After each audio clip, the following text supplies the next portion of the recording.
How do we start it though? Just like that, hey? Hey, Darryl. Yeah. Hey, Jeremy, how you doing? I'm doing well, Darryl. Good to see you again. You're here. I don't know if anybody noticed or if you haven't watched our first episode yet, you can go back and see it. But when we were done Yeah. recording, Darryl had mentioned that it kind of looked like I might have looked like a kind of Disney character there with the way I had my discs set up.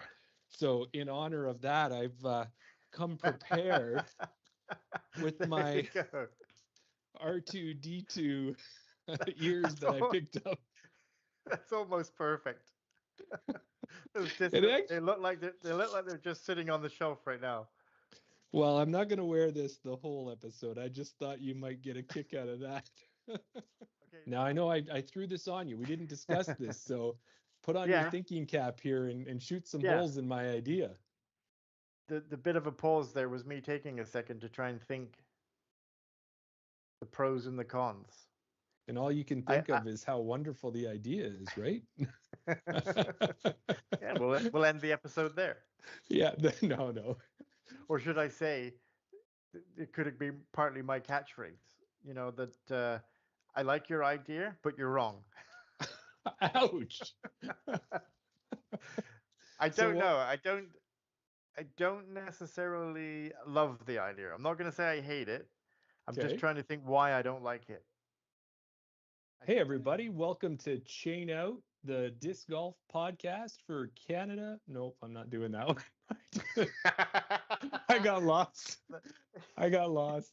I could I, feel you were like searching for words. I'm like, I went way beyond the simple thing. Yeah. Uh, so we'll do it again. 5 seconds. It'll just be simpler. I think what it is I don't know what Episode 3?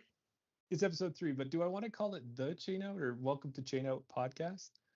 Episode 3, I think. Chain Up Podcast. Yeah. Okay. Because that's how we've got it labeled. So. Yeah. With you. I'm Jeremy, and with me, as always, is Darryl. Hello, everybody. How's it going, Jeremy? Going well, Darryl. How about you? How you feeling, buddy? I don't know. Can you tell? My voice is. I'm not. I got that bit of a sexy Barry White voice going on, I think. Oh, Or you just say sexy Barry White. I was thinking maybe a little Phoebe Buffet smelly cat Phoebe. voice there. Yeah. Podcasting energy that we've got is like a healing energy. That's what I'm There going to you say. go. Yeah. Channeling my inner Phoebe Buffet. Yeah, there you go. Well, thanks, everybody, and we'll see you on the next Smelly one. cat, Until smelly then, till then, Smelly Cat says, chain out. Chain out. There for it. But for me, I think what the difference is that if I have an errant shot at Nor'Wester, I'm going to hit a car. A car is pretty strong. It's going to, my disc is going to bounce off it.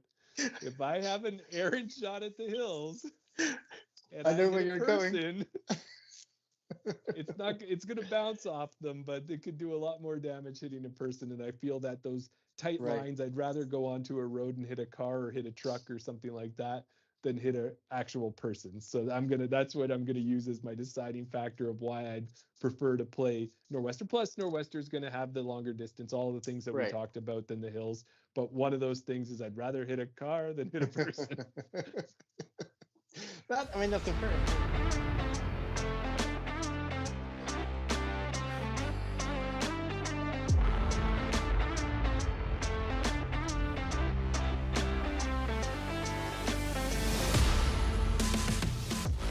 Hey everyone, welcome to Chain Out Podcast. I'm Jeremy, and with me as always is your favorite co-host, Darryl. Favorite co-host? Why, thank you, Darryl and Jeremy. I'm so happy to be on Chain Out Podcast with you and glad that you were able to invite me. I'm really excited to tell you a lot about oh, I'm not the guest that you were expecting to have on the show tonight? How did you know?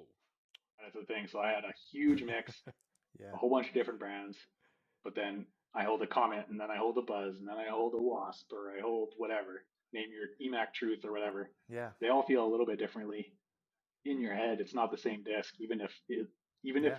it's virtually the same disc. If you hold an EMAC Truth and a Buzz SS or whatever Yeah. you consider to be the same as that, it's not gonna in your head, it's not going to be the same disc. So Yeah. Right. That's such an interesting way to look at it, Jeremy. I've never thought about that. I mean, I know I've spoken. Obviously, Tim said that at one point he had 7 Nate Sexton Firebirds in his bag, and they kind of explain it. Yeah, obviously, the more beat in the disc gets, the more understable it gets. So that's why they have that. But until Brendan just said it, then like not necessarily having the disc because it beats in, but just having it because it feels the same. You've got the same disc in your hand, you're throwing it, and that's kind of just hit me there for a second. So it feels like I've just leveled up in my disc golf knowledge now. That's the reason for having multiple discs of the same, because of the feel. Yeah, like I'm not trying to get you to stop buying discs. I just want you to buy more of the exact same disc. Yeah, and then if it's wrong, you just have to buy more of a different disc.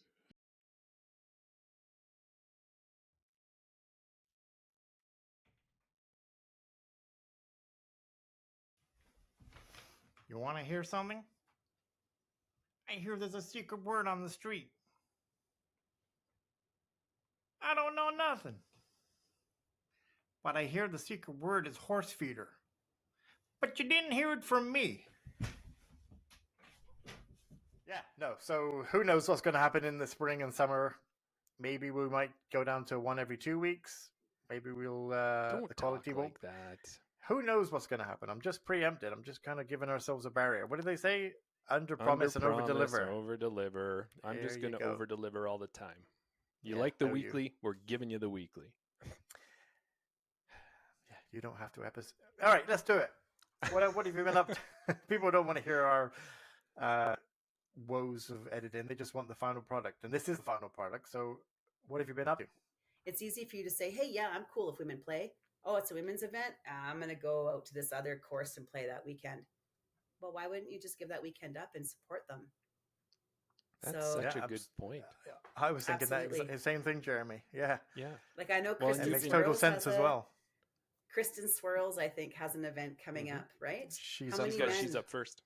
Yeah. She's up first. How many men are going to step up and spot? Like when I was in Cranbrook for Crush in 2022, we were flooded. Like the men were running the raffles. They were running the check-in. They were giving out, like passing the prizes to the tournament director. They were spotting. It was insane. Like we had so many men out there doing so many great things for the sport. It was just awesome to see the support. I had Crush here. We had guys coming out. We had families coming out. The moms were playing and the sons and husbands were helping. And I think it's really important. It's very easy to say, I'm okay with women playing. It's a little harder to give up your time to support women playing. And that's what speaks volumes. That's the true show of how much you really want them there. Does that, I guess. Oh, yeah. No, I'm not calling anybody out in particular. I'm just saying from personal experience and noticing the necessity of needing men, especially, to walk the walk. Just don't talk the talk.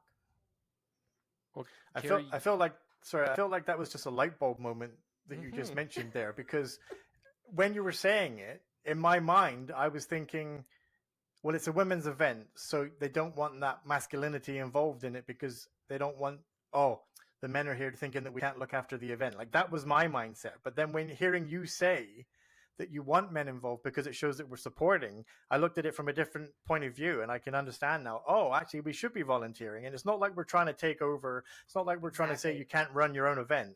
We're not saying any of that. It's just being involved and doing whatever needs to be done. Like you said, picking up litter, spotting, and anything that happens just to make the tournament run successfully. And the best thing to do is just reach out to the female TD and say, I want to give up my weekend and help you out. What can I do? Guess what, Jeremy? What? Now our listeners and viewers have a chance to enter their own competition because, drum roll please, we're announcing our first ever Chain Out podcast competition. It just sounds like we're a bunch of trains. Our guest today is an Alberta FPO player. She is a personal coach with Fit Theorem. She is the captain of BR's 2024 ambassador team. She is one of the most positive and energetic people you will meet. She likes to go by the title Heiser Bomb. Hang on, Daryl. What? I gotta stop the intro, man. Why? I thought you were doing a good job.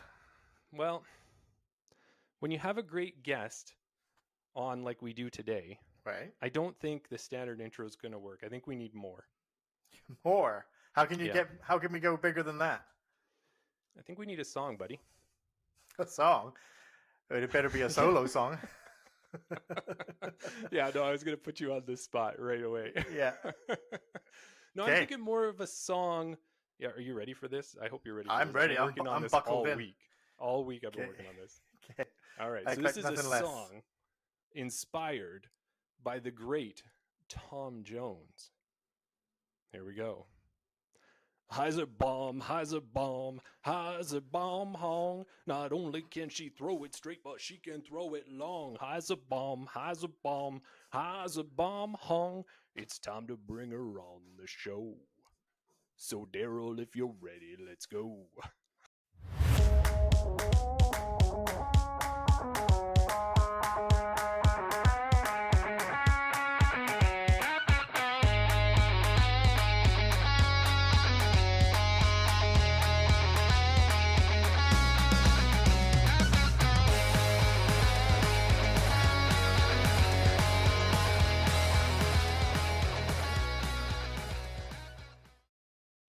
Hey everybody, welcome to Around the Basket episode 28.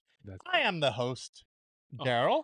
And with me is my co-host, Jeremy. 855 rated Jeremy. Yeah. How are you? Good. If our listeners missed it on the previous Chain Out episode, we talked about our ratings, and it was suggested by Doc Zen, one of our loyal listeners there.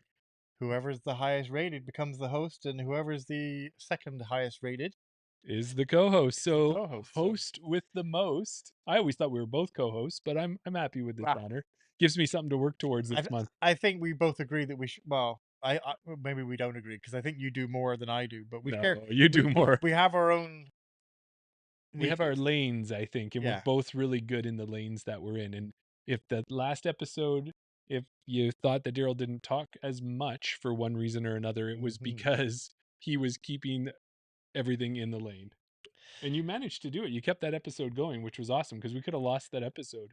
And I don't think that's what listeners don't really realize is that one could have crashed, and we don't usually have that happen. That's one of the things we pride ourselves about, or I know you take pride in. Like off air, you just said to me about when you pulled out the wasp and all that. That was an audible that you called. Like, yeah, there was. It may have looked pretty smooth sailing on top of the water, but definitely the legs were paddling. I was hoping, I was trying to fix things. One of the programs that we use crashed, so I didn't have access to any of my buttons. I mean, whether people care about this or not, but this is a little bit of inside baseball. But this is Patreon. Patreon wants to know a little bit more behind the scenes, I think. The buttons crashed. I was panicking a little bit. I couldn't click anything. I couldn't interact with the chat. Luckily, I was able to still bring up some comments. Yes. I wanted to interact with Bevy because he joined, and then it was kind of crashed just as after Bevy joined. Okay. So it was quite early in the episode because I was looking over. I'm like, are you just fiddling around? Like, because I don't know what you're doing, right? Yeah. I mean, I was changing screens, I was closing things, opening things, and then it totally crashed altogether. I had no, I had to go manually into the, into each sub menu and try and figure things out. And you know what? We got through. We got through it, and luckily we limped through, but it seemed good on the surface. So. Sonia's in the chat. Sonia's not normally a Patreon listener, but she's in the chat today, and she wants to know, Jeremy, how do you like the chairs? Oh, these chairs. So if you didn't know, we've upgraded the podcast studio, and we now have not hard chairs. We have nice, comfortable chairs, and we have a great table covered in a nice black felt. And as we were hinting earlier, there may be more to come with the podcast studio. So keep an eye on that. It might be a few weeks before we get there. Yeah, we're not going to pull an Andy and say, I've got some really big news, but I can't tell you just yet. Well, you know what, though? A good tease, though. To give Andy credit there, they were really trying to balance on that line. I think they wanted to tell us. It's always the way, right? Whenever someone has a secret that they want to tell. Yeah. I don't know about me, you, but I'm always can't tell you till tomorrow, but I want to give you a hint. I want to tell you now, but I can't because I know that I shouldn't. But I want to just tell you, and it felt like he was or they were on the edge of just telling us, but they know they shouldn't have said it because. Well, let's do this. Is we've got Sonia in the chat. If anyone else is in the chat right now for the live Patreon side of it, maybe say hello and we'll know that you're there. Yeah. But let's do a quick, as we like to do audibles, and this is what this episode is really good for, is doing audibles. Is let's do some predictions. Okay. What do you think Andy and Queer Disc Golf's announcement will be tomorrow? So that it was going to be big. They said it was going to be big. The biggest partnership that they've ever done. Reaching a bigger audience. Mm-hmm. I mean, they've worked with Daredevil and Discape. They've worked with Judge Havoc. Are we thinking they're going to take it up to the next manufacturer? Is it going to? But they've at the Big Bird they had Innovadiscs. Mm-hmm.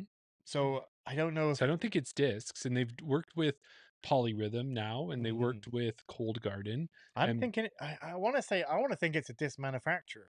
Oh, do you think it's made? I was thinking maybe it's outside of disc golf. And I was thinking that too, because they said it will reach a bigger audience and not necessarily. Could you imagine it was like McDonald's and Queer Disc Golf working together or something like that? Could be Adidas, Under Armour. Yeah. Like an apparel company, like something like that, maybe. What about like OTB or one of those larger kind of companies that does see OTB. Yeah. They said outside, or did they say outside of disc golf? Did not. They just said a bigger audience, a larger audience. And another round. Oh, another round might be. That could be a good shout. Yeah. Somebody, do you think it might have something to? Oh, Sonia's in the chat. Sonia says maybe goat. So greatest of all towels. I know they've made towels. They have done a goat towel before, yeah. Yeah. Or T-box socks. I think they did those before. Did they? I didn't see that one. Yeah. Is it? Do you reckon it's do you think it is someone like, like an Adidas, a McDonald's, like not necessarily that, but just like a generic big name, or do you think it's a name associated with queer and trans and that community? Well, this is what I'm gonna do. I'm gonna go out with my guess. I got it. I locked it in. So basically, Sonia's looking in Sport Check. Well, Sonia's along the lines of what I'm thinking. Okay. Here's my out on a limb guess, and hopefully I don't steal thunder. But it's only a guess. Anyway, everyone can speculate. So my guess is that Andy is from Toronto. Mm-hmm. Paul Macbeth has partnered with Dylan Cease in the past. Yeah. Dylan Cease is a pitcher for MLB team. I'm thinking that Queer Disc Golf and the Toronto Blue Jays are going to partner up. That's a big one. In one way or another. That's a big one. And if that was the case, that would be a big one. That's outside the market. That would get more people. Oh, absolutely. Now, maybe I shot too high, but maybe that's a future one. If it's not tomorrow, maybe it's a future one. That's my guess. What do you got? Oh, I don't know. I'm thinking. I mean, they've done breweries. Mm-hmm. They've done discs. They've done towels. They've done socks. Could it be a manufacturer? Could it be Under Armour? Someone like that? Under Armour would be a good match. Canadian Tire? Do you think it would have to be a Canadian brand? No, because they have events in Oklahoma and they've had a lot of support out of the U.S. So there doesn't have to be a Canadian brand.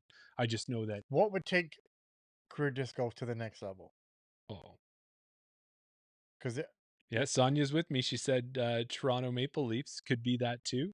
I know that the Leafs and Thomas Gilbert have worked together. That's very true. Because Max Domi and I don't remember who the other player was. Yeah, he did a video on his channel. Yeah, they went out to Toronto Island and did some disc golf. But I'm going to nail you down because you know how I like to keep things moving.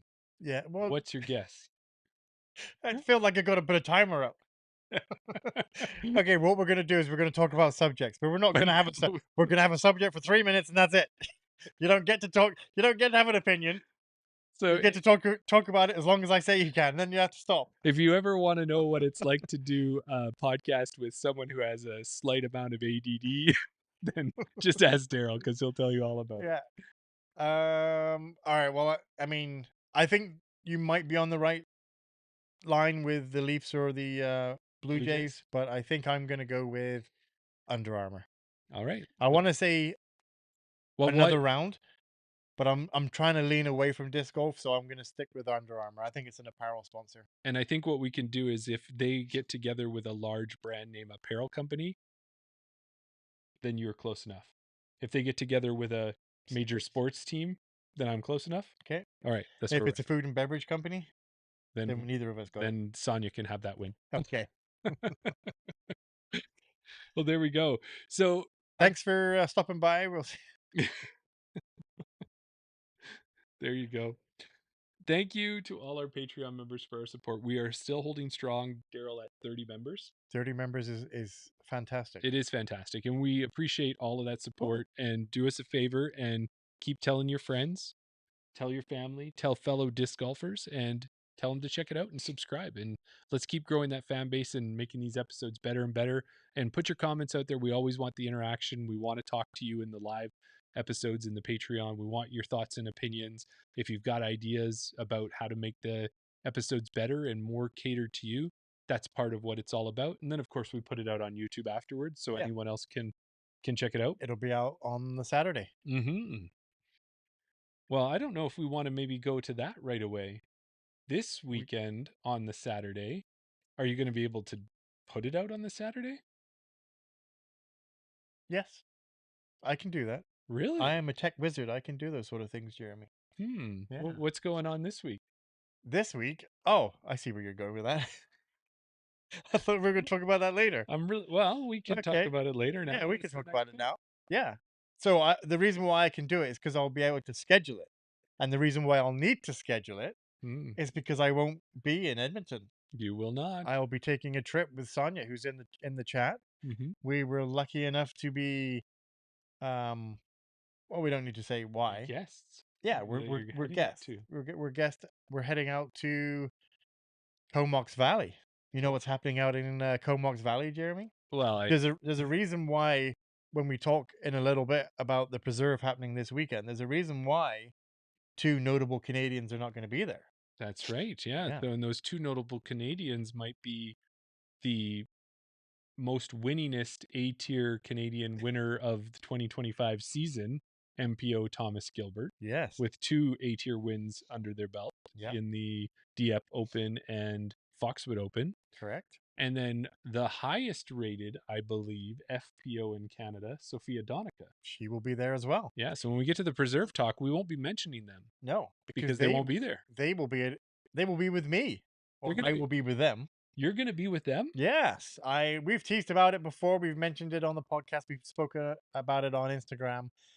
Me and Sonia are heading out to Comox Valley to the Smith Lake Disc Golf Camp ran by Clea Adair, with Thomas Gilbert, Sophia Donica, Chance Stad. You did it. And Mr. Frisbee Nate. Yeah, Nate Sexton coming out on vacation. Is going to be there as well. I think his whole family's coming. He's bringing his daughter. Yeah. They're coming out. And then on top of that, also, there's a champs versus chumps. So Ian is going to be up there too. From Central Coast Disc Golf. He'll be up here. Yeah. They'll be recording it. So it'll be the chumps. You know, I should put that in quotes. Us chumps taking on Sophia and Thomas. We'll get a chance to play with them per hole. And Nate Sexton will be doing. That's the part I'm really excited for. I mean, it's going to be fun to try and compete against Sophia and Thomas. I mean, they're going to be alternate shots or, however it goes. I'm going to be playing 1 hole probably with 3 other people because it'd be us 4 taking on 2 of them. So, I might get to throw 2 or 3 shots against Sophia and Thomas. Or am I really playing against them? The bit that I'm most excited for is to listen to Frisbee Nate, Mr. Nate Sexton. Hopefully he's not contradicting. What's the word? Kind of giving you a hard time, or critiquing my my shots and my play. So giving you the gears a bit. Yeah, we'll definitely be linking to the YouTube when it comes out. You and I talked about this, and then this is one of the things that we don't do a lot is we don't do a lot of live content when we're apart. We tend to do it together. I don't think there's really been much chain out content that's been live on our own. True. Right? Like either if you're not in the video, you're recording the video. Yes. But we're usually together. Correct. But this is one where you've got free reign, because I want to experience it all, because I won't be there. Other people haven't been able to get down to Smith Lake Farms. So anything you can send us, whether it's a picture, a post, a quick little video, a live, do it. And you know what? It'll be hard for me because when the shoe is on the other foot and I'm getting informed of all the things that are happening, the last thing I want is to see another picture, another update, another, oh, I shot this, I did that, I did this. And I'm like, whatever. Yeah, okay. So it'd be hard for me to put that on the other foot and be like, oh, Jeremy wants me to send him all these things. I do want it all. Well, you had showed me the itinerary that you have, and you've got like 4 clinics and dinners and games and so much things happening. So it looks like you and Sonia are going to have a great time, and everyone else who's heading out there. Yes. Now, how's the packing going? Yeah. It's been started. Unfortunately, I mean, for the most part, I've got all my clothes in my bag packed in my suitcase. Yep. I haven't closed it yet, so I don't know if it'll fit. But we record this episode on a Wednesday. On Thursday, I'm part of the Rundle League. Yeah. So all my discs are still in my cart. I won't be taking my cart with me. Okay. So I'm going to leave that behind. But all my discs are currently in my cart. Now, when I go and play Bailey's Crossing, which is a local Edmonton course, which is quite hilly, it's not made for carts. Right. So I have to take the discs out and decide which discs I'm going to take and put in the bag. That's the decision I have to make on Thursday, is which discs are not coming with me. Right. And sorry, we're just going to say that when we've mentioned it before that we both have carts. We have more discs than we need. Yeah. We have to have the discs in there to fill out the slots. Yeah, because otherwise it shakes and it starts to fall and everything else. You know, there are more discs than I need, so it's a case of dwindling it down to the ones that I only absolutely have to take. Right. Well, with that, I want to ask you, is because Chance Stad had a chance to post some more pictures of his new Cthulhu disc. And you know I want one of those. I want to get my hands on one of his ranges. He has ranges, tempos, and balances. So all of the new MVP discs. Yeah. So I'm looking for a nice either pink or blue, purple range. Pink, blue, yeah, okay. Okay. Signed. Yep. Yeah. Looking for a Sophia Eagle L. Eagle L. Are you on an Eagle L? Yeah. Okay. Need an Eagle L. Looking for a Thomas Gilbert. I don't know what Thomas is bringing. Nerve. Yeah, probably. maybe. So looking for that. Looking for a Nate Sexton Firebird. So you want all 4 discs? I want all 4 discs. So my question is, are you going to have 4 empty spots, or how are we going to make that happen? So from what I've seen, because Smith Lake has been doing a good job of keeping that tension or the anticipation high. They showed a snippet of the Smith Lake Farm stamped discs. Oh, now I'm assuming that we're going to get those as part of the clinic that we signed up for. Right. So I'm going to be getting a Nate Sexton Firebird. Okay. I'm getting you a Nate Sexton Firebird now. Whether he's listening or not, but I think I might have to just get a signed Nate Sexton Firebird for Mr. Tim Plamondon, because he gave me one of his. Right. And not that it's a tit for tat, but if I'm gonna go meet him and get him to sign it, exactly. So that's 3 Firebirds I've got to get. Plus, you probably want. I know you have a. Do you have a sign? You have a signed Thomas disc.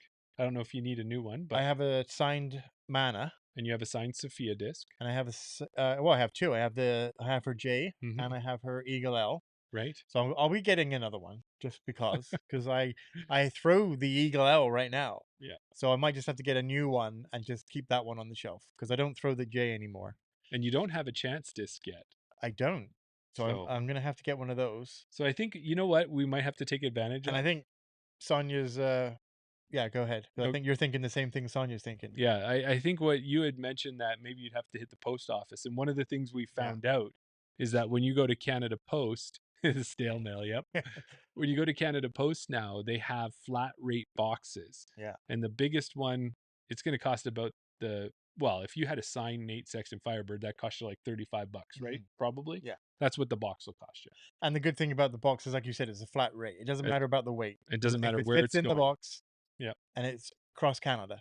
Yeah. So, yeah, I think that's what I might have to do is I might have to make a visit to the post office So you want 4 discs. I'm probably going to get 3 or 4. Well, if Clea's got one for me too, if there's one there that she says I can pick up one and maybe buy one of those, then I guess that's 5. Right.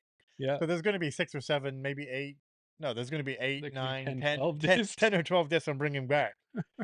I don't think I need to take any there. No, what if I said to you, you can play with the ones that you get from me? Because I throw all my signed discs anyways. Well, I'm sure Thomas is going to be having his putter, his nerve, or Nuve, or I think it's a nerve. Yeah. And you got the mid-range, the fairway driver for Sophia. Mm-hmm. Chance has got the balance, or the range. The range. So that's like a nice short putter type one too. Yeah, approach disc. Putter approach. Yeah.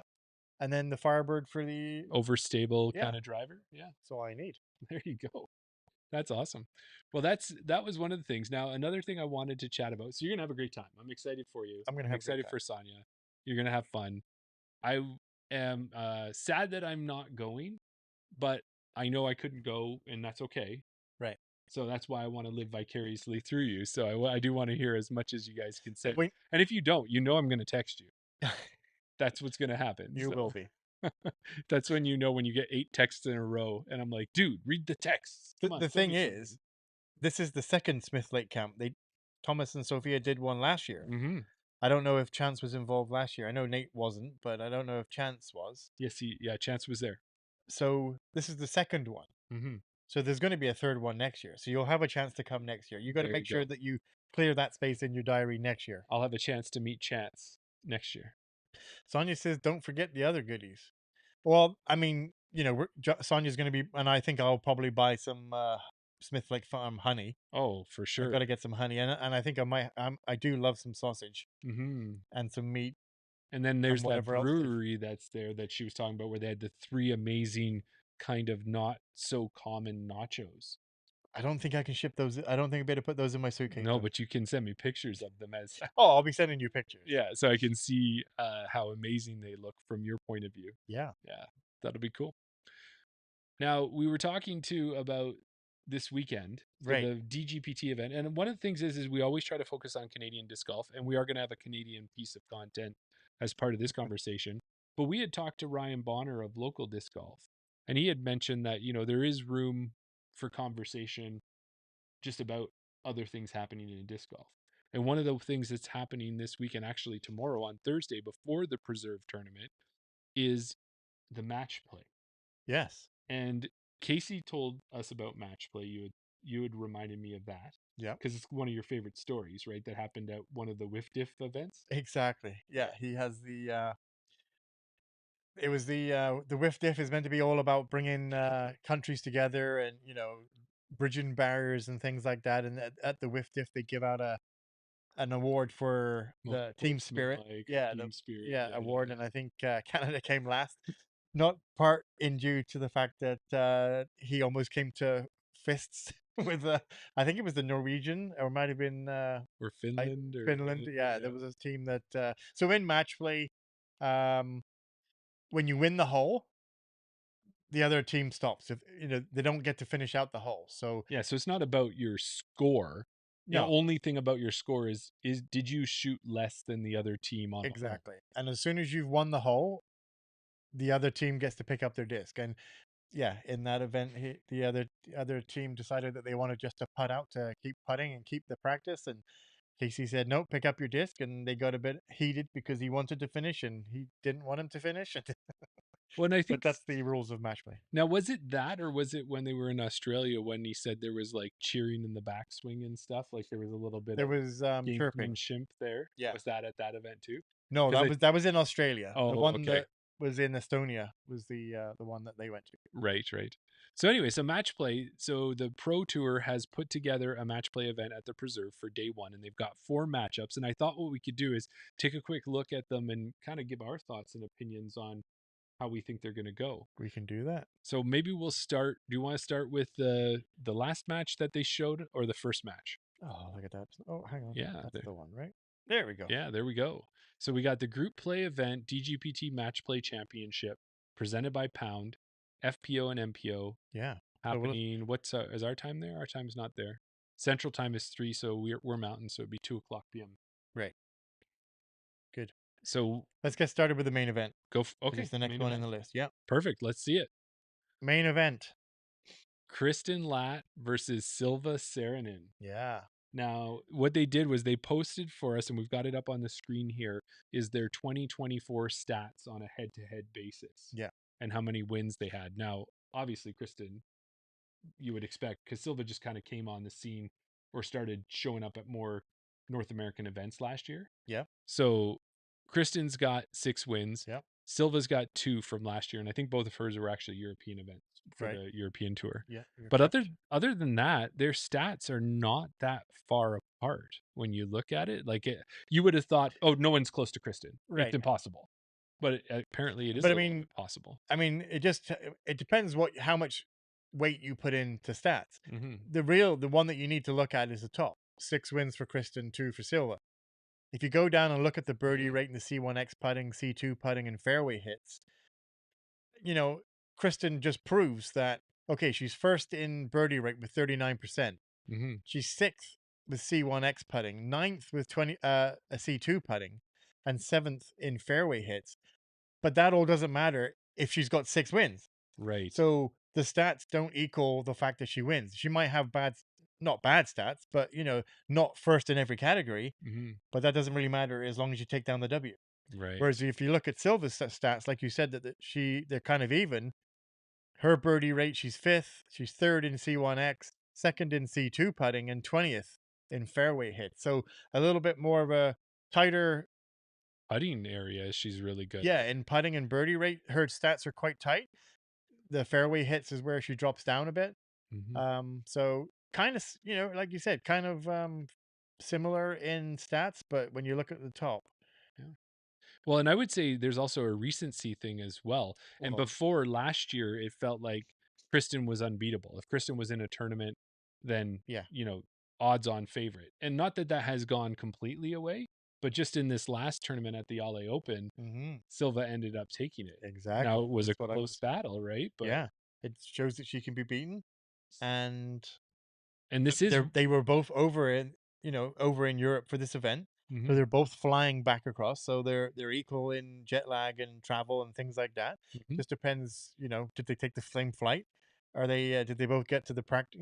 How's their practice been going? Mm-hmm. Who's less jet lagged? Who's got more practice in?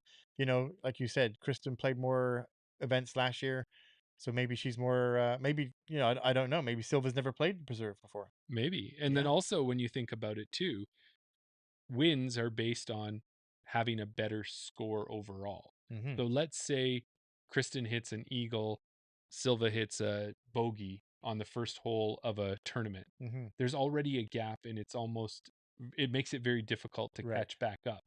But match play, that's not the case. That would be one hole. Kristen wins that hole. You're just one down. Yeah. Start a new hole. Exactly. Every hole you start afresh. I really like that. I do. What do you think? Do you think we should do a chain out match play battle?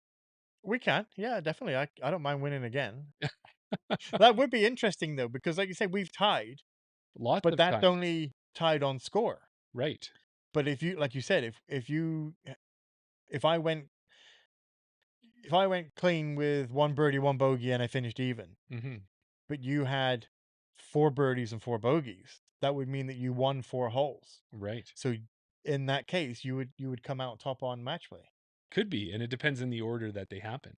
Because if it's like a carryover, yeah. right? So, okay, so let's get through this one. So what are you picking? I'm picking Silva. I think Silva's on a roll. I'm going to go with the hot hand. I'm going to go with the fact that it's match play, and I think Silva's going to take Kristen down. And, Kristen was so gracious when Silva won. So I think they've got a friendly, not even a rivalry, just a friendly competition. You know what? I was... Right up until this point, I was on board with you. I think Silva, just because she just realized or proved that she can beat her, in a better European course. Mm-hmm. But now I'm thinking it's just Silva versus Kristen. I think Kristen has a better mental game. I think Silva... I'm all right. I'm changing my mind. I'm going Kristen. All right. So you've got Kristen. Yeah. I've got Silva. Let's take a look at the next matchup.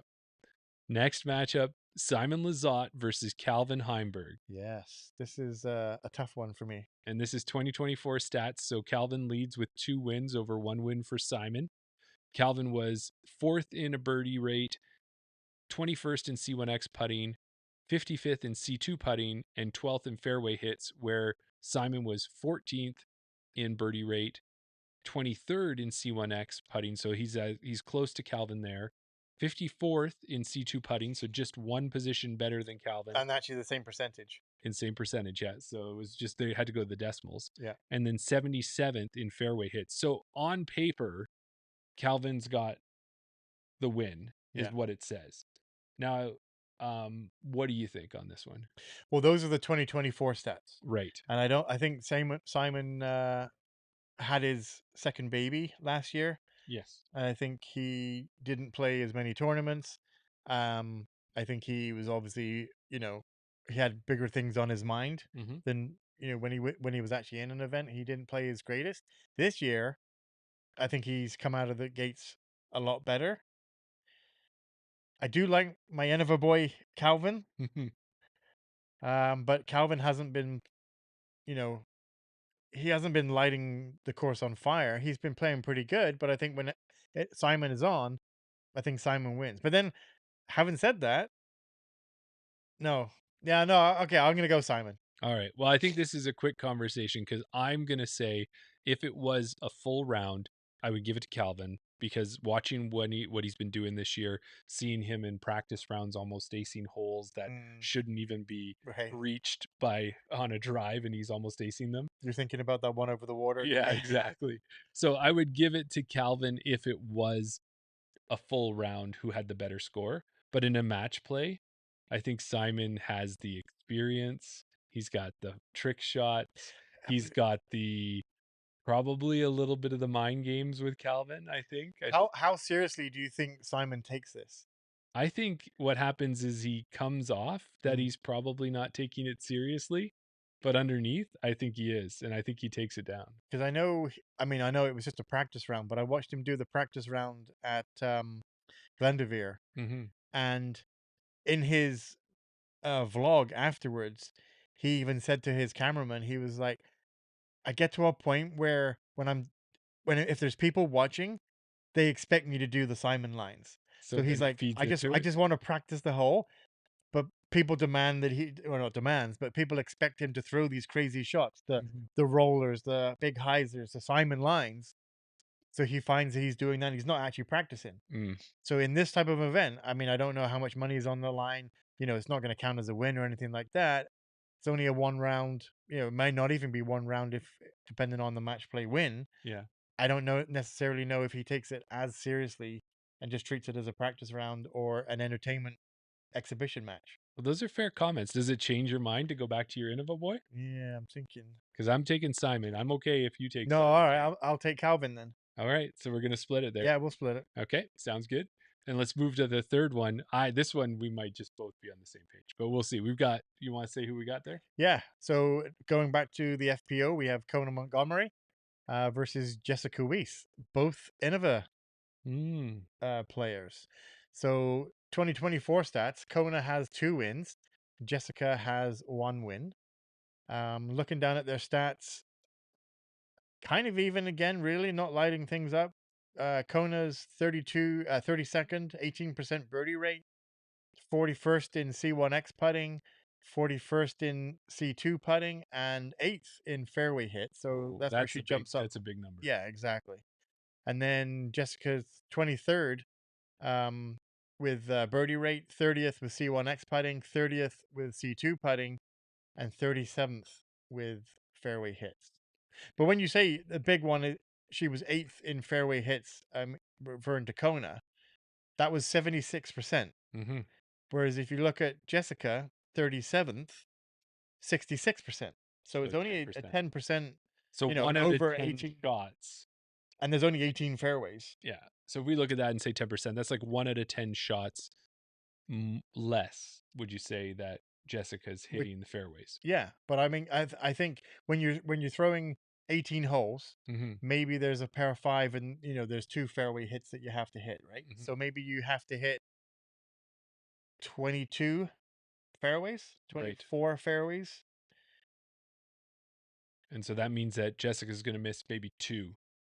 compared. So it's not really a 10% gap. It's only 1 or 2 shots. Gotcha. That's a good point to bring that up. So, and I don't know a lot about Jessica Weiss, and of course, we have a what do we have? We have a spot in our hearts for Kona. We've had Jeff on the show. We've had the Wombat, so we've had Kona's dad on, and great person to chat with. So there is that. Can't let that bias make our decision. Jessica has been, getting on some lead cards and pushing up in the top 10 couple of events this year. So she's been doing pretty good. Kona obviously now switched to a new bag this year. So has she got her discs dialed in? She's obviously come from Dynamic to Innova this year. And she was with Innova before at one point. She was, and yeah. She also, she puts out a lot of social media posts, so you get a chance to see her play. Yeah. And I haven't seen Jessica's. So I think I'm going to give you the first choice on this one. So this is a tough one. So you make the pick, and I'm going to pick the opposite because I'm pretty divided that I could go either way on this one. Okay. So, well, I'm thinking I like her style of play. I think, yeah, she, like you said, she's more active on social media. I've seen a lot of her. I'm going to go with Kona. All right. And Jessica, I think welcome when to you Team look J at those, yeah, exactly. If there was a Team J Pal for this one. Yeah. All right. And the last matchup, we'll do a quick look at that. Ooh. Oh, I know why you say. Well, I'm kind of okay. Look at this, hey? Yeah. We got Ricky Wysocki versus Matty O, Matt Oram. And if we look at the 2024 stats, Ricky with 3 wins, Matty with none. And then if you go down the two sides, this one does appear a little bit more lopsided in the fact that Ricky is leading in all stats. He's second in birdie rate versus Matty. Yeah. Fifth in C1X putting, third in C2 putting, 10th in fairway hits, where Matty is 15th, 15th, 13th, and 29th in those same stats. Now, one thing that we could talk about, but Ricky's changed bags.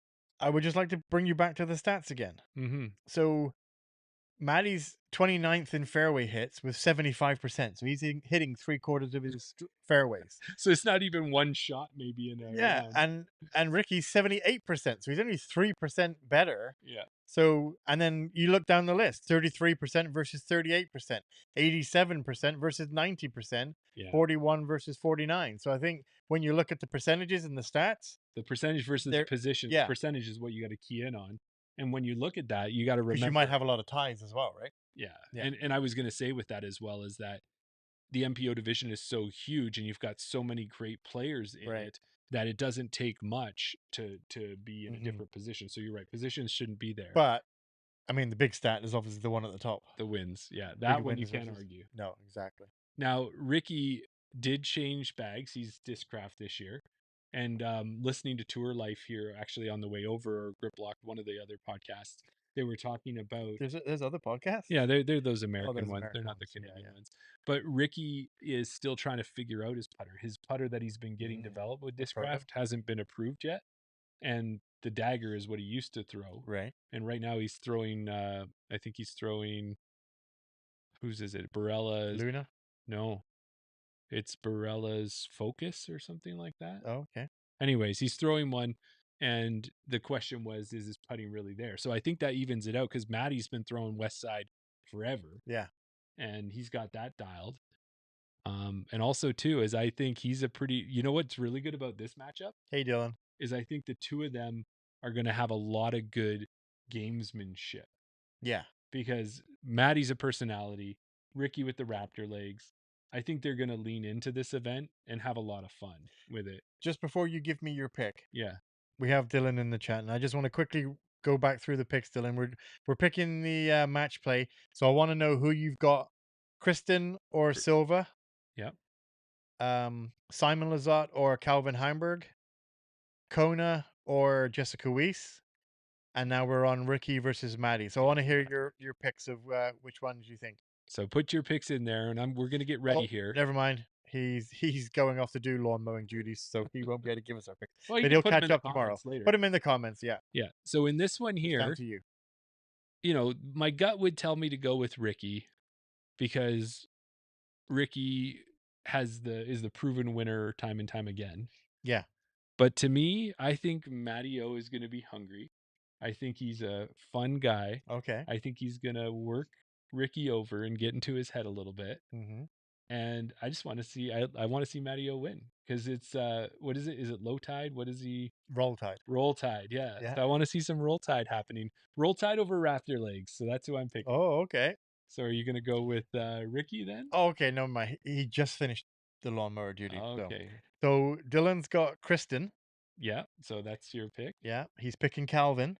That's your pick. Jessica Weiss versus Conan Montgomery. Yeah. He said he's going to pick Ricky. He's been grinding. Okay. So then I think you and Dylan are pretty much on the same team. Oh, yeah. If he picks Kona.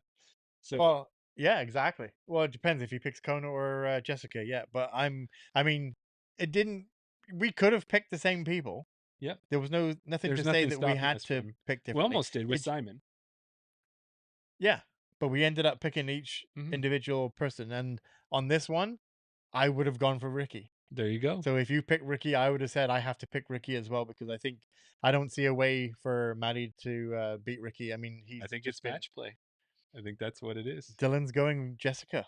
Okay, so there's a slight difference there. Yeah. Yeah. Okay, there you go. Nice. Well, we'll see what happens there. And the other thing that'll happen right after this event will be the Preserve, which is down the actual event. Yeah. Yeah, it'll be happening. It's a 3-day tournament starting on Friday. It's okay, Dylan. You don't have to pick Kona. He's like, okay, I'll pick Kona just to just to be on just Team to be Darryl. on Team Shambles. There you go. But it's happening Friday to Sunday, 3 rounds, I believe, tournament, and it's out in Clearwater, Minnesota, which is the course that Kale LaVisca owns. Yes. And I know a lot of people like the Preserve. It's one that we've been told when we talked to Matt Dwyer and other people that if you're in the Minnesota area, there's a ton of great courses. Blue Ribbon Pines is down there. The Preserve is just outside of town. It's an area to go because I think at that time we were talking because U.S. Masters World Masters is in Minnesota this year. Yeah, but so that'll be a good tournament. And we mentioned earlier, Thomas and Sophia are going to be up at Smith Lake Farm, so they won't be there. But we do have 2 Canadians that are going to be there. We do. Yeah, and they're not MPOs. No. Yeah, they're FPOs. Miss Frisbee, Chantel Bedinsky's heading over there, and Rebecca Dawn, both from Ontario, both heading over there. I seen a post from Rebecca that she was jumping on a plane, and that's where she was heading. I've seen she's since posted that she's at the course and that she loves the course. Right. So that's good. But when you look at the FPO division, a lot of the big US names and some European names are at the competition. So that's kind of what I want to talk about to see how do we think that Chantel and Rebecca are going to fare. So when you take a look, Kristen will be there, Holland will be there, Missy, Owen, Silva, they're all going to be there. What do we think? So what do we think? Well, what do we think? When we take a look at it, we're going to have Chantel and Rebecca go down to the tournament. They've both been playing DGPT events so far this year. Rebecca had a stint there at the beginning of the year, went back home to go to school. I don't know if she's been able to finish school early to do these last few events because school's still going on. But yeah, they're going to be there, and I'm just wondering when it comes up. What do we think? What do we think? Do we think they're going to have a chance to win? Well, I think your question. Okay, so sorry, where we're going. Let me just get a little bit more with this. Okay. So where my question is, and we can talk about some of the other things we know, but one of the things that I looked at was you take a look at all the FPOs that are in the Preserve. And if you sort them by rating, and we just had a ratings update, and I don't know if that captured it. Probably didn't capture it when I did the thing. So Chantel is rated 25 or 25th by rating out of the 46 FPOs. So my question, and I'm going to do the same thing with Rebecca. Yeah. Is will Chantel perform better than 25th in the tournament? Will she perform 25th or will she perform lower than 25th? And then to just throw it at you as well, Rebecca is rated 32nd out of 46.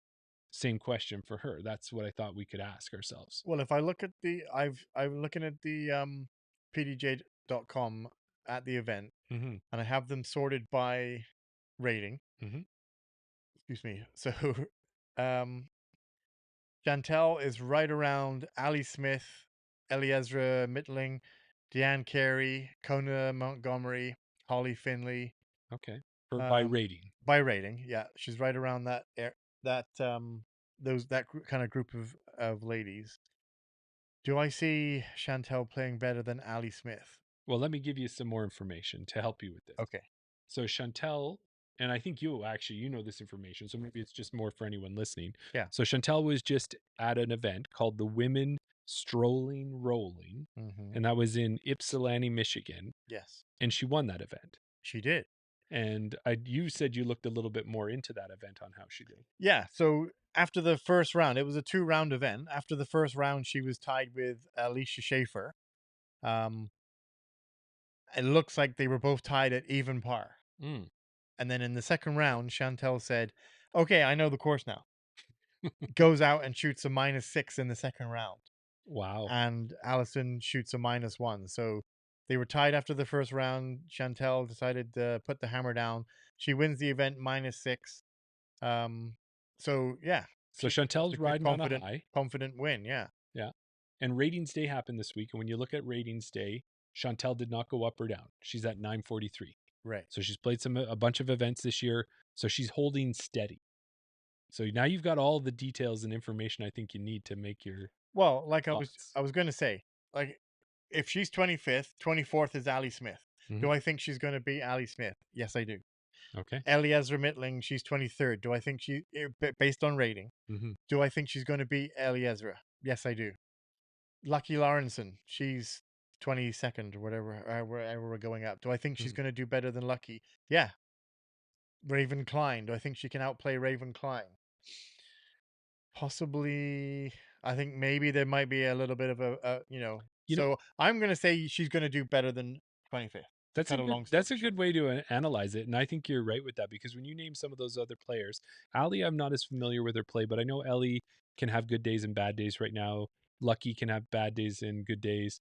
Raven is the same. Yeah. After that, you get to Sarah, who's, well-experienced player, Jessica Weiss. Like a lot of like Sarah Hokum, I think I don't necessarily know how good her rating is because she plays a lot of FA40, FP40, sorry. So I think her rating may be on the way down, or I don't know if it's I don't know how well it is to put her in that slot. I don't think she plays a lot of FPO events, right? Or not as many as other people. Like when you look at people like Eliezer or Emily Weatherman, they're just playing all these events and they're only getting better. So I think they are on the way up. I don't see them having those off weeks as much as those other people. Yeah. So there you go. Okay, so Chantel, we know you're gonna have a great weekend. Go out there and do us really well, and put yourself in a top 10 or something where we can really get excited. Yeah, no, absolutely. Yeah. And then you look at Rebecca Dawn, you said she was 32nd? Yes. So she's above a lady called Emma Arp, who I'm not familiar with. Okay. But then the next one down from her is 34th would be Maria Oliva. Okay, yeah. So I think if she's rated higher than that, the next one above, who she has to beat in placement, would be Taylor Chosek. If everyone was played exactly to the rating and Rebecca was trying to play better, Taylor. And we know with Taylor's got a bomb, but so does Rebecca. They both got good arms. Taylor, I think, is arguably going to have a longer arm. Yeah. But Taylor is still working on consistency. Exactly. Where I know Rebecca has consistency. Yeah. Because that's what got her the rip last year, right? Exactly. Got her the win there. Danny Clyden. I know that name. I forget which event. I think it was an event that Chantel was in. Okay. Not familiar. Hannah Manis, Holly Finley, and then we're up to where... Then we're catching up to Chantel. Yeah. Kona. So do I think she can play better than Jennifer Smiley? We've seen Jennifer's name. She's come up to Canada a few times. Sinagini and Stefanovic. I'm going to say yes. I'm going to say both of our Canadian ladies are going to beat their rating for the event. Okay. And I would tell you the other thing I think about Rebecca is that she's up 3 points on rating day to 929. Her school is going to be done now. That's out of her mind. Right. It's funny. You listen to her. I've listened to Caden Spurge in some interviews and such. Yeah. And just like any teenage kid, and probably ourselves, if we had the chance to go to school or do disc golf, everyone knows what they should do. But what they want to do is just play disc golf. Exactly. So now she's going to get a summer to play disc golf and hit a lot of these events, hopefully. I'm with you. I'm like, Rebecca's trajectory is up. Chantel's is as well. Chantel's just got the experiences that she's like, it's the word veteran, I don't mean it in an age matter. Right. I just mean it in the fact that experience. Yeah. So she's a veteran to the tour. She's played these events. She knows what she's doing. So she's kind of established a spot on the tour and where she will regularly play. Yeah. Rebecca hasn't done that yet. Right. Rebecca's just entering the tour and finding her way. Mm-hmm. So I think her ceiling, we don't know what that is yet. So I'm going to say, yeah, Rebecca's going to be up there. And I bet you this this weekend, I bet you we see a round where Chantel and Rebecca are on the same card. So they go all the way down to Minnesota to play, and they play on the same card. Okay, well, I'm gonna throw a question your way. Okay. And this could be a controversial question. Hmm. Who finishes higher? Oh man, that is a tough question. Yeah. Because even when, as soon as you say it, it's not, there is no way that a name just pops out in my head. Right. And like you said, Chantel's got the experience. She's coming off a win. She's more. She has the higher. She's rating. more adept at playing on the Pro Tour. Like, she's played more Pro Tour events. Mm-hmm. She has won. She's the only Canadian to win an A tier on the GGPT, the Flying Disc Open. Yes. Not the Flying Disc on Open. the tour, yeah. On the tour, with the Jim Palmieri. Jim Palmieri. Yeah, the Flying Disc Open. Yeah, that was the one. So she won her steering wheel. Yeah. So she knows how to win. Yeah. She's been there before. She's got part of a car. Does that count? No. Rebecca, the young gun, she's full of spirit. She doesn't let maybe nerves don't get to her. Maybe she's like, yeah, I don't know, it's just another day playing disco for me. So who wins? Or not necessarily who wins, who finishes higher? Who finishes higher in that one? Chantel has the higher rating. Mm-hmm. But what do ratings mean? Well, I think I'm going to go with this one. I think Rebecca's got the higher ceiling, but I'm going to tell you, as an MA40, when you talk about, youth and exuberance, over, and again, not to Chantel on this one, but over experience, and wiliness, maybe. I know what you're trying to say. I'm going to say that Chantel is going to have it, just because she's going to go in there. She's going to be steady Eddie. I don't know what Chris is doing, but she's got a great caddy that's established. I don't know what Rebecca does. I know Rebecca actually has relatives. She normally has Jake, but I don't know if he's going. If Jake is going to be there, or if Leah, or if whoever else might be there. Yeah. But I'm thinking Chantel's got this one. But I wouldn't be surprised if it's a 1-2. Like, there's nobody else between them. Right. That they finish side by side. But I think Chantel's going to eke it out. What do you say? Yeah, no, I think exactly the same, for the exactly same reasons you do. I think Chantel just has a little bit more experience, maybe a bit more. Okay, I've been in these situations before. She is used to playing with these players as well. I mean, that could be something that Chantel's been on the cards with a lot of these pros. Won't get intimidated if she ends up being on a card with whoever. But I mean, having said that, Rebecca played with Kristen Latt at the that one. Yes. The one that was next to the brewery. It was the Austin Open, wasn't it? No. What was it called? I think it was the Austin Open down at Sprinkle Valley. Sprinkle Valley. That's the one I'm looking for. Yeah. But the Open, I believe, was the Open at Austin. Yeah. But I will tell you this. This is my take on it. Okay. Is that my guess is that Chantel wins, and I think her and Rebecca are within 1 or 2 spots of each other. But if Rebecca does win, I think Rebecca's got like 8 spots on Chantel, because what would happen is that my thought is that Rebecca, if she goes off and this course is designed to her strengths, right? She's so strong, and that was what got her on the card with Kristen. Right. Is when everybody else is going OB. What got her on the card with Kristen was Kristen played poorly, and Rebecca played well. And she played well, but so when Rebecca plays well and she's dialed, other people are going OB, and she's consistent. She's hitting the island. That's what she did at that event at Sprinkle Valley. She was hitting that island. She wasn't going OB.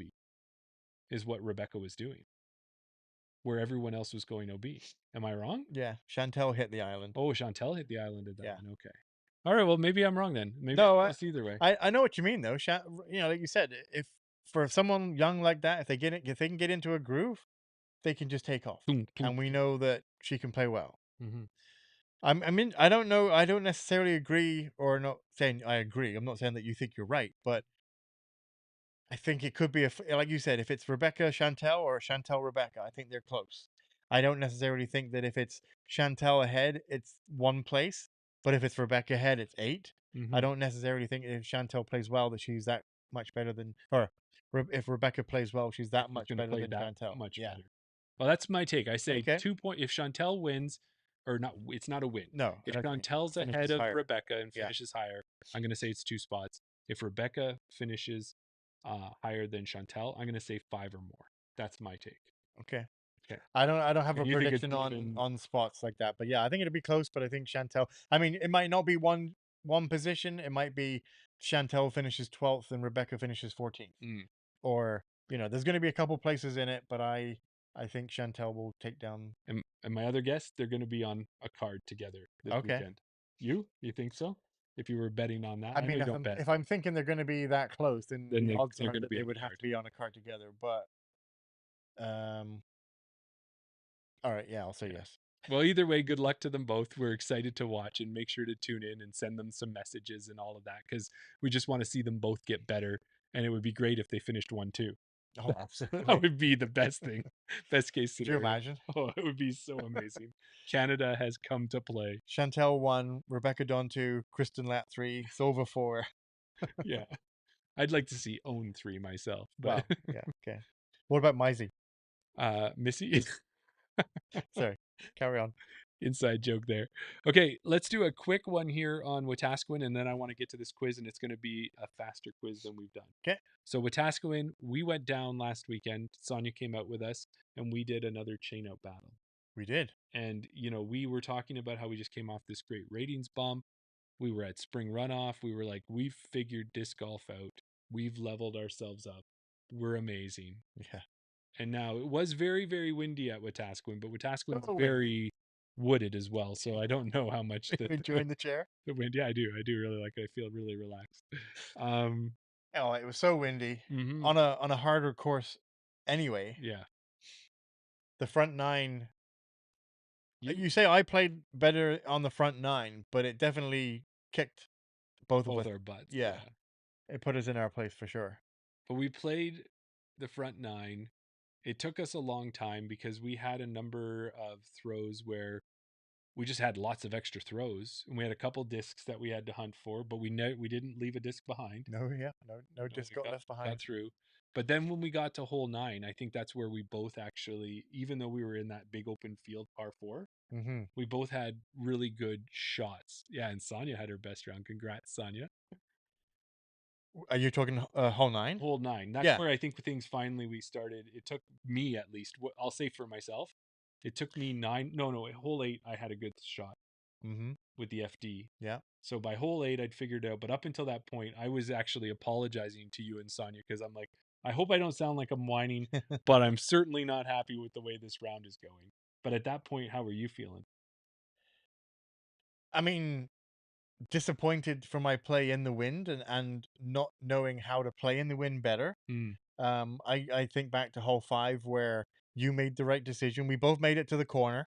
You made the right decision to throw your detour down the tunnel and keep it low and try and follow the pathway of the tunnel, which we don't normally do. We just rocketed over the roof of the trees. And I figured I'm gonna rocket it over the trees, which was a mistake in that much wind because I think I could have jump put it further than where it actually landed. I threw a destroyer hoping that it would fight the wind, but as an amateur, nose up, caught the wind, and just pushed it back. Still landed in the fairway, but I mean, I didn't think I was playing that well. And it's always frustrating when we play anywhere. It could be League, it could be Hermitage, it can be Kingswood, it can be Norwester. When you feel like you're playing good and then you play terrible, you think, I know I'm better than this. Yes. And that's the frustrating part. And I think that's where I was at on the weekend. Was I felt like I've played that course enough times to know the lines and know shots that I should throw. And I know the dangers. And then when you don't do what your game, not necessarily a game plan, but you don't follow it the way that you want to throw, then you kind of get a bit annoyed. But I had a few good holes. And I think that's it. Like, I think if we look at it overall, it was a rough round, a high scoring round, but there was a couple glimmers of hope. And one of the ones I think we should talk about really quick, just to kind of cap this one up, is that hole 16, there's a bit of an ace run hole there. Yeah. And I know you have had mixed results on that hole, right? But not on Saturday. No, it was I forget which disc I threw. I think it was the rat. Yes, it was. Yeah, it was the rat. A new disc in my bag, but I just shaped it right and had a leaner against the tuft of grass at the bottom. You had a great shot as well. We both birdied that hole, and I think that was a bit of a, and Sonia parted as well. Yeah, everyone had a good hole, and that felt good about it. And that was kind of those takeaways. But at the end of it, what happened with the chain out battle? I don't know if anyone's going to be surprised about this. We tied again. We tied again. But if we didn't have time, well, we tied again, and we'll tell you what the score was. It was a plus 14. Tied at plus 14. I don't even know. Did you even see? I don't think it even showed us what the UDisc rating was. I think it was 0 the last time I looked at it. I don't know. I didn't even check. But that maybe, no, take a quick look and see. And the only reason I'm wondering is because that could also be, we've talked about that, is the UDisc rating allows you to know, was it in the range of where you should shoot? Because I know we can be anywhere between like 165 to 195, depending on how well we do. Yeah. And what does a plus 14 look like? No, there's no round rating. So it was so bad that they didn't even give us a rating. Yeah. It's weird. I wonder why that is, that it doesn't show up. Maybe once in a while. Yeah. But the other thing too is I have to apologize a bit to you because I put a little pressure on you as well to get that round done. But yeah, it was a good round overall. But that was what I had there. Let's get to quiz time, shall we? We should. Okay, so last week, got another email. 2 weeks ago, I gave you a quiz. Yes, let's get to this. I'm excited for this. 2 weeks ago, I gave you a quiz that I thought was easy for you. And it was all Innova discs, and you were trying to guess them. You had like cryptic clues to get to a disc. Mm-hmm. And I think I did okay. I didn't. We had no benchmark at that point. No, but I think I was ended up being like 10 out of 14 or 13 out of 20, something like that. Okay, yeah. So then you set one up for me, and I thought, oh man, I'm going to kick this butt. You took so long. We put a 1 minute timer on it. I thought it was going to be great. You gave me a quiz on MVP, Streamline, Axiom, Thought Space. Yes. And I think I got like 3 questions right. But I think we have to do it again and again because I think, like you said, now we know how each other thinks. Mm-hmm. Maybe like you said, when you have a partner and you're with them a long time, you kind of get that feeling where you know how to explain something and you know what triggers the other person will get. Yeah. I don't think we're quite there yet, but now that we've done at least one, we know how the other person thinks. So even if I haven't crafted a question to you, you know how I might craft a question. Right. So it's that learning process. Yeah. So before we get to this quiz, I'll tell you how it's going to work. Okay. But the other thing I was really proud of is I really like my New York Times puzzles, which are like Wordle, Connections is one, Strands, the mini crossword, that type of thing. Yeah. So I made a Connections puzzle. That is out on the page. I really want people to give it a try. It's on our Patreon page. It's on Instagram. It's on our Patreon page. It's on Instagram now. We put it on Patreon first. And what it is there's 16 words there. There's 4 groups of 4 that match up. All those words are actually disc golf discs, although as you said, some of them you've never heard of before. Right. But I went to Try Discs and grabbed discs from there. Mm-hmm. And try and figure out how they pair up. Send me a direct message with your guess, and then I'll let you know if you're right, and you get 4 tries is how it works. And you did it earlier, and you're not a big fan of Connections, but you were able to puzzle it out. I got there in the end. Yeah. You had 1 guess left, but you got it. Yeah. So that's a good one. So let us know which puzzles you like. We've done Family Feud. We've done Jeopardy. We've got a Connections puzzle. We did the other ones we've done. And now we have another new one this week. New one. So what this one is I took 20 mid-range discs from Try Discs, and they're all different brands, and I put them in a grid for you. So I've got 10 questions. You've got 20 discs. Yep. What I'm going to do is I'm going to ask you these questions. If you get the question right, we move on to the next one. If you get it wrong, we move on to the next one, and we will come back eventually until you get all 10 right. Right. We're going to set a timer, and we're going to see how long it takes you to get it done. And then I'm hoping you create a similar quiz next week. Right. And then we let me see how this is going to go. So I've just put up on the screen the list of 20 discs. You want me to read them out so the people that can listen and know? Can you make it bigger a little bit too? Are you able to grow the screen? No. Okay. So go ahead and do the 20 discs. Because I'm going to change it in a minute because I'm going to take this off to put the timer on. So okay, perfect. You were supposed to do it in the interim, but you never did. Oh, right. That's okay. It doesn't matter. It wouldn't work anyway. Right. So the 20 discs that you've... So take a screenshot here. Yeah. The Hornet, Justice, Mango, Cardinal, Cherry, Axis, Conspiracy, Bard, Einstein, Fugitive, Samsung, Silicon, Ravine, Sub-Zero, Unicorn, Trust, Magnolia, Scavenger, and Rope. And you're telling me these are all discs? These are all discs. They're all mid-ranges. They're all by different manufacturers. And now if anybody in the Edmonton area or maybe your local radio station does this, is we have a contest called on Sonic called No Time to Google. And what it is they ask you rapid fire, 60 seconds, 9 questions.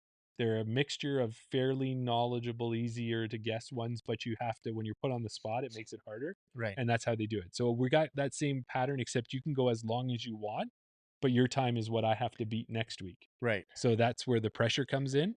Okay. And yeah, so you've got the timer So ready to go. Yeah, I'm going to go back to the timer. The stopwatch is what we have this week. Yes, and I have the list of discs in front of me, but I'm putting up the timer on the screen for everybody else. Yeah, and so if you wanted to, everyone could maybe take a quick. They had that list of the discs. Yeah. Okay. So, are we ready? You tell me when you want to set the timer. You've got the discs in front of you. Is there any? Well, you give me a 3, 2, 1, go, okay, and then I'll hit, and then you start talking. And in 3, 2, and don't slow down on the. No. I have to ask it at a regular speed. Yeah, I will do it at a normal cadence. And no clues. No, I'll give you this. I'll give you that. Okay, no clues. Yeah, just the question, and then I can talk and figure it out, and then I'll give you my answer, and you say yes or no. Yep, perfect. And you can take as long as you want because I want you to take as much time to really build the time up. Okay. Ready? Yes. 3, 2, 1. Well, hang on, you were supposed to say go.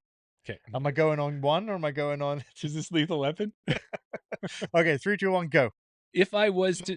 No, you say 3, 2, 1, go. Oh. Okay, we are going to start eventually one day in 3, 2, 1, go. If I was to theorize about this first question, I'd say that anytime you want. Einstein. Yes.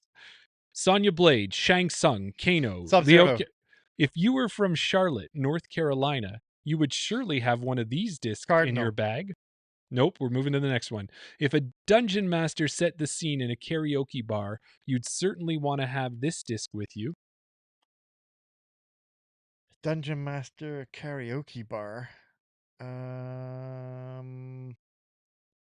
Trust? Nope. Tom Cruise and Raining Frogs? I prefer to watch the Steel version instead. Magnolia. Yes. The Runaways sang about this explosive, and John Mellencamp did as well, but it wasn't a cover. Which one do you think was the bomb? Cherry? Yes. Honestly, I really want you to do well on this quiz, even though you think the odds are stacked against you. Conspiracy. Yes. She's a lady that I hope I never have to meet. I am not sure she'd ever see me if we met anyways.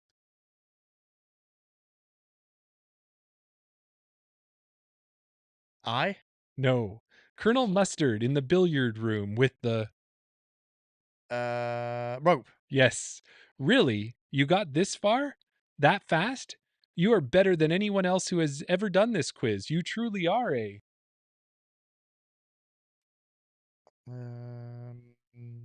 Unicorn? Yes. So we're back to 3 questions. If a dungeon master set the scene in a karaoke bar, you'd certainly want to have this disc with you.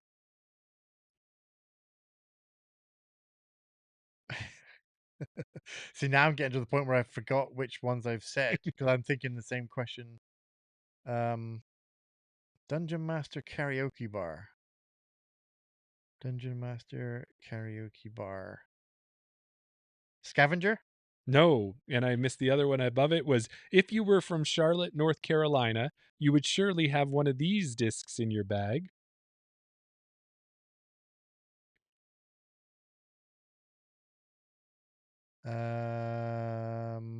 Samson? No. She's a lady that I hope I never have to meet. I'm not sure she'd ever see me if we met anyways.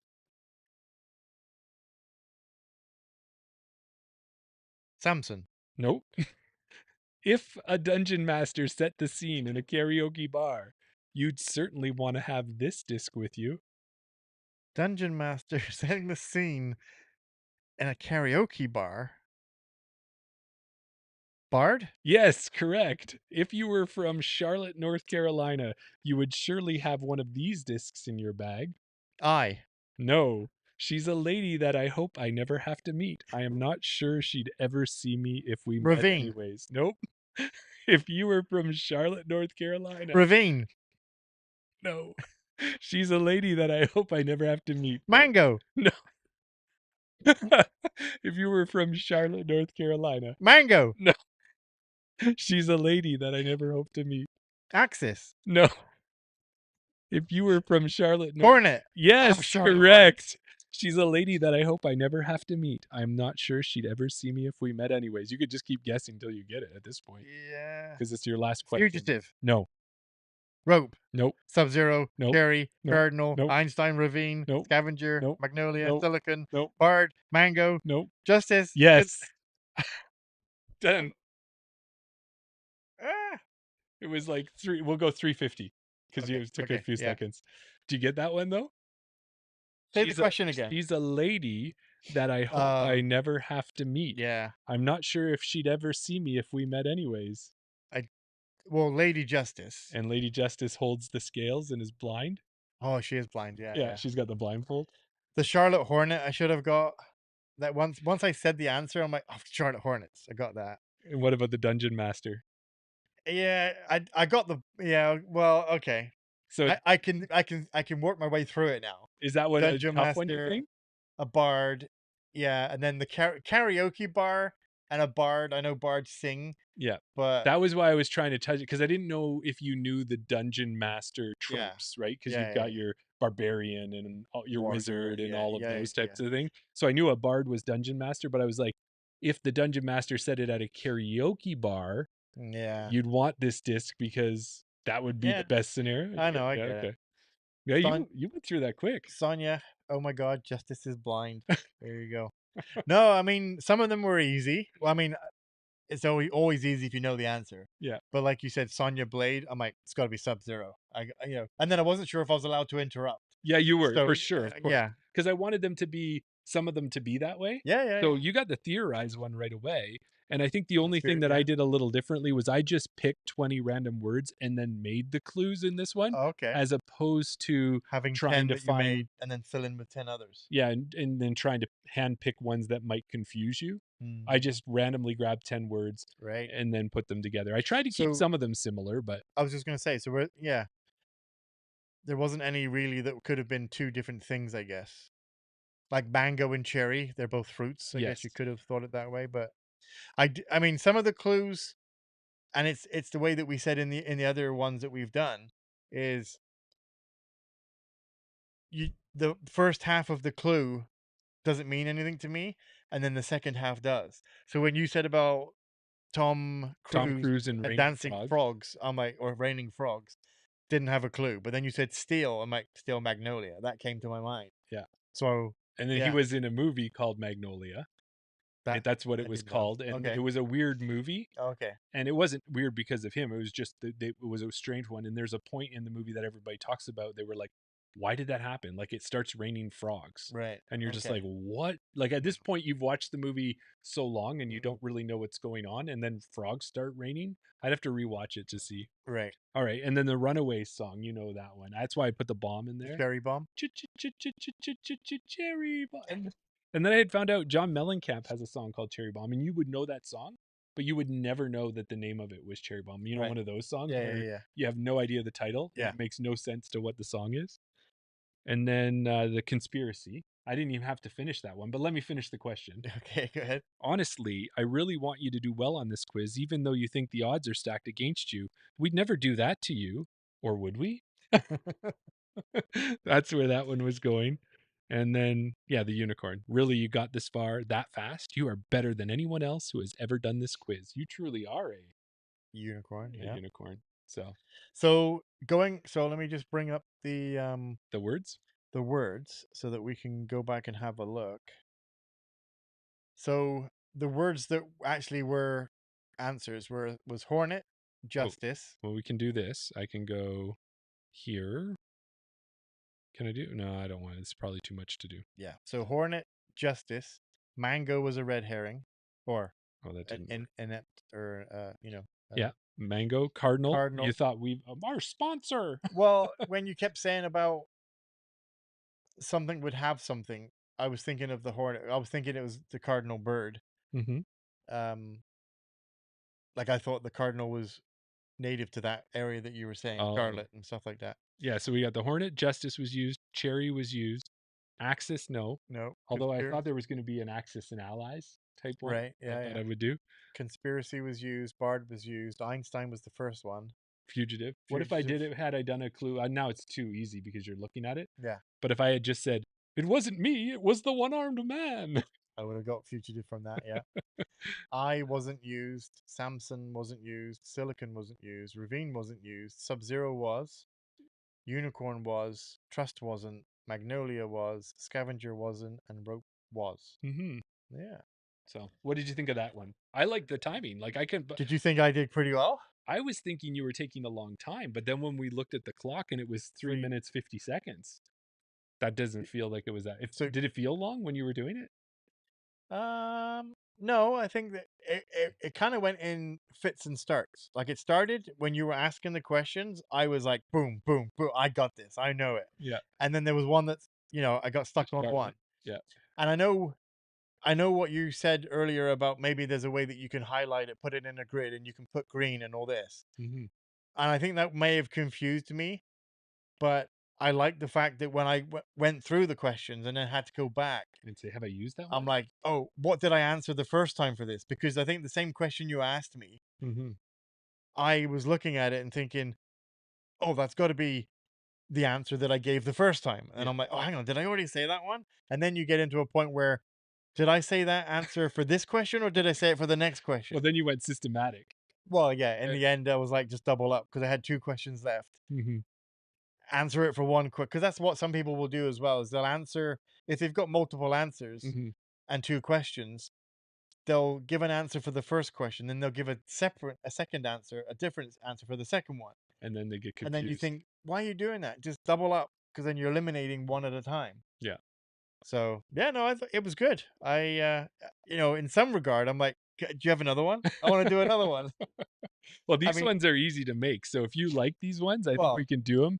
And what I would really like to do, and I think somebody like Sonia or Dylan might be up for it, is after we do this and we set a time. So you've set 350. Yeah. I'll see if I can beat 350 on yours. I wouldn't mind doing one up and having a Patreon guest come on and challenging them. Like a radio call-in show. There you go. We have the ability to do that. First time caller, long time listener. Sonia says the Clue reference was perfect. Oh, thank you. So 3 minutes 50. Yep. Oh, the Cluedo reference. Sorry. The Clue reference. No, she changed it to Cluedo. Cluedo. Did I have a Cluedo? The mustard in the. Oh yes. And that was the rope was the answer. What's Cluedo though? Oh, you don't know what Cluedo is? No. I know Clue, but I don't know Cluedo. Is that something we have to talk about offline? No. So that's okay. Now I see why she's put the laughing emoji, because in England, Clue is called Cluedo. You didn't know that? No. Like is that like a take on Clue and Inspector Clouseau, or it's not a take on anything? It's just what it's called. Why would they call it Cluedo? Because that's the name of it. That's insane. Maybe there was already a game called Clue, and they might have had to use it, because that's usually what happens. No, and this is perfect, because people don't believe me, and I'm going to bring this up on screen. Just give me 1 second, and I'll put it up, Jeremy, so you can see it as well. Oh, let me bring this one up. So it says, Cluedo, known as Clue in North America, is a murder mystery game for 3 to 6 players, depending on the editions. That was devised in 1943 by British board game designer Anthony E. Pratt. The game was first manufactured by Waddingtons in the UK in 1949, which means it was originally called Cluedo, and you changed it to Clue. Oh, that's strange. I think we did the right thing, though, because Cluedo does not make any sense. You're trying to follow the clues to get to the answer. You're not following the Cluedos. Unless it was Cluedo. No, it was Cluedo. Cluedo. Of course, yeah, because it would always be mispronounced if it was from England. But there you go. I didn't know that. I didn't know it was I didn't know. Well, I mean, I knew Waddington's made the game, but I don't know if like it was bought out by another company, and was Waddington's originally German or American, or is it, but now that I know that it was actually made in England first. Yeah. There's some fun facts. There you go. Well, there you go. And I think that's enough for us. The one thing I wanted to ask you. Yeah. Now that you the good thing about me going first is I've set the time. So do you think you can beat that time? I think I can, but the question now is, do you craft your questions so I can't? I mean, now that I've heard the way that you've done your questions, I mean, I guess there's the same type of questions as we had in the first game. I think all I did they was were I a little tried bit to easier. get them. Yes, what I did was I didn't try to mask them too much, and I tried to get them to more. They weren't all general references. Like if you don't know sports, you wouldn't know the Charlotte Hornets. But I was hoping that by having the 20 answers in front of you to choose from, that does make it you easier. can eliminate it. Yeah. So even if it's one that you don't know, there's an easy way to do it. Because otherwise you're just like, there are 1,000 discs. Yeah. How do I know what disc it is? Yeah. So I think that's the thing about it, is you can write the questions with some I'll make them easier. Yeah. I'm not going to say this Greek poet. Well, but even if you did there and the disc was that, because even the one thing you said, we had the one was what a votum was. Yeah. Then like if votum was in here, right, I'm like, well, it's not a Sub-Zero. Yeah, exactly. It's not a Samson. So I would be able to I might have said a Trust in that example. Just to allow me to, like, the basics of the game. Where did you get those? So they were all mid ranges. I went to try disc. Yeah. And I just left it open and went to the chart. Right. And then the chart showed it. And then I just scrolled up and down until I found a spot with a few words that I liked. And then I just handpicked words. So they weren't. There wasn't. So who makes the Hornet? Do you know? Well, we can check that. No, I don't have to. I'm just thinking, like, the Justice I know I've heard of. The Mango I've heard of. Mm-hmm. You didn't specifically pick of any manufacturer. You didn't do them in alphabetical order because they're all random. Like, you didn't. What was your criteria apart from them being 5 speeds? You just scrolled up and down and picked random words. Yeah, I just picked regardless of manufacturer. All I wanted them to be was actual disc golf names. Right. That was it. And when I look here now that I'm in the right spot, it's the Discraft Hornet. Okay. And the Discraft Hornet is, for those who wanted to know, a 5504. Super stable. That's probably why we've never heard of it. And give me one more weird one that you might not have heard Einstein? of. Einstein. Well, that one I think is Discmania because they have like the Mentor and stuff like that. Oh yeah, they do have their easy to, or the active line. Okay, so no, it's actually unless there's a different one. Yeah, it's a Bernoulli. Yeah. And it's a 5.4 -1/1, so that's your typical mid-range. Silicon? Okay. See, now we're not going to go through them all, but last one. Silicon is loft disc. Yeah. But there you go. Oh yeah, because the loft discs ones are all by elements off the periodic table, right? Yeah.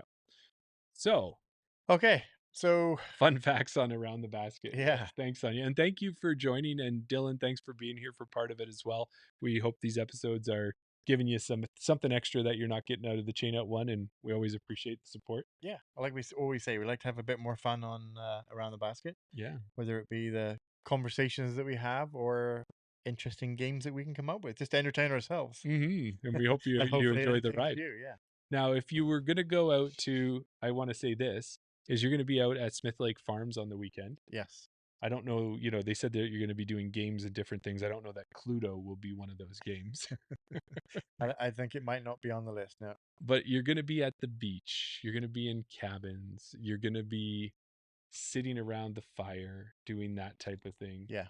But you know what would be really cool is remember when Miguel Alvarado thought that a disc golf basket was actually a horse feeder? Yeah.